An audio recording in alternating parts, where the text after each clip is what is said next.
venez, nous allons rentrer dans la maison à énergie positive.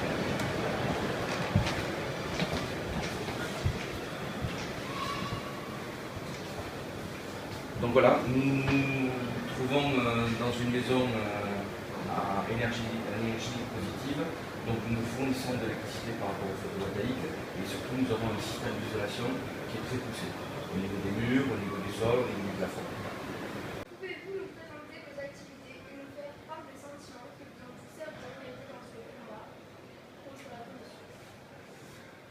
Donc aujourd'hui, ce qui nous a poussé à développer cette partie maison Ossature-Bois, ce sont toutes les activités que nous avons vues pendant différentes années, c'est une vingtaine d'années, où nous avons fait de l'électronique, de l'électricité, des énergies renouvelables, et pour terminer, les maisons Ossature-Bois.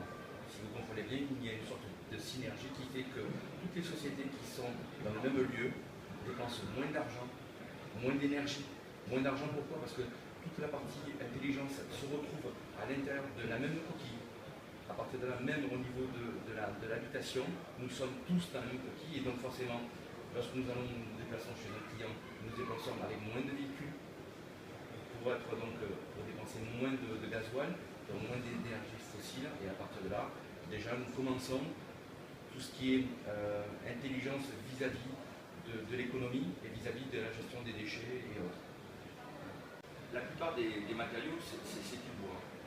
Nous allons chercher en filière courte le bois et nous le transformons en mur avec de l'isolation, laine de bois, du lin, de la boîte de cellulose, de la laine de coton, tous des produits qui sont voués être sains.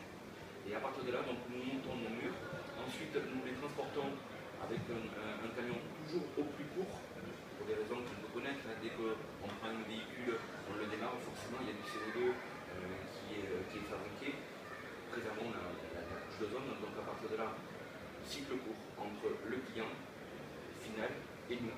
Donc on va chercher dans les forêts environnantes le bois, on le déligne, on fait en sorte de prendre les meilleurs bois possibles et à partir de là, nous entamons notre cycle de construction qui est ossature bois avec une possibilité d'avoir ce qu'on appelle du placo-plâtre, c'est-à-dire des murs en plâtre, peint ou autre. Et à l'extérieur, on peut avoir soit une finition bardage, donc toujours avec du bois, mélèze ou autre, ou peint, et on a la possibilité de mettre un enduit. Donc votre maison ossature bois peut avoir exactement la même finition que n'importe quelle maison aujourd'hui. Comment vous vous mettez dans vos maisons? C'est une question judicieuse. Aujourd'hui, quand on travaille sur une maison à énergie positive, il faut que l'on fabrique de l'énergie. Je déconseille fortement les éoliennes car c'est un produit qui permet juste à des personnes de mauvaise intention de rentrer chez vous, de faire en sorte de vous vendre un produit qui n'est pas rentable. Il faut prendre un produit qui soit rentable. Le photovoltaïque est rentable dans la mesure où vous mettez des panneaux et que vous allez fabriquer plus d'énergie que la maison n'a besoin. Ensuite, vous avez toute une partie électronique qui, lorsque vous avez un gros potentiel dans la journée, puisque aujourd'hui, la courbe du soleil, c'est un dôme. Les zéniths, c'est-à-dire la force la plus forte qu'on peut avoir sur du photovoltaïque, se retrouve entre midi et 14 heures. Donc à partir de là, on a cette espèce de pic et on a de l'énergie à plus savoir qu'en faire. Donc nous avons des produits électroniques qui prennent cette énergie et qui va les rediriger vers l'eau chaude sanitaire ou d'autres produits que l'on va mettre en fonctionnement grâce à ce qu'on appelle de la domotique.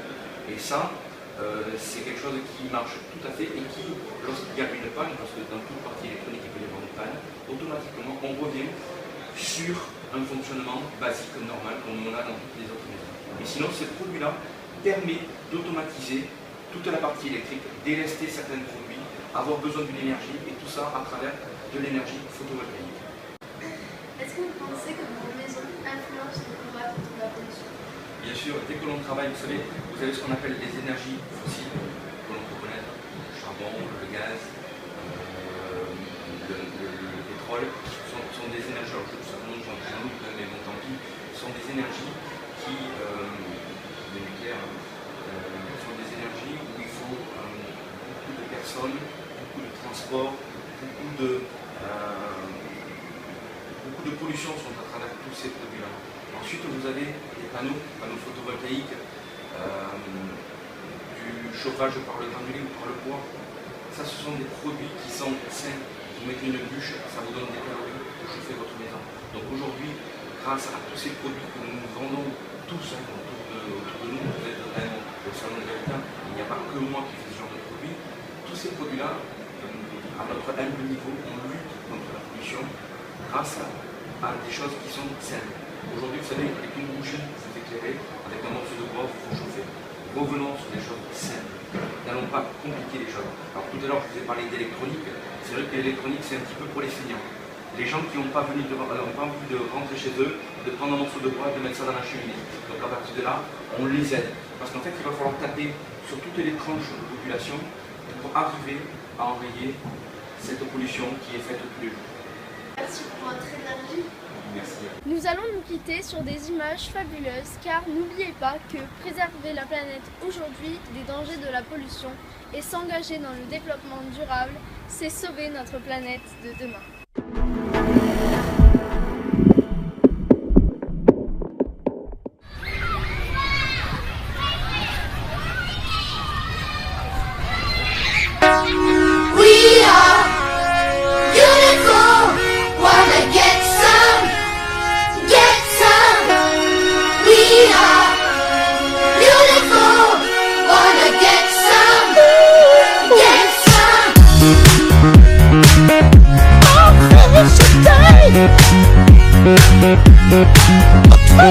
I'm smart.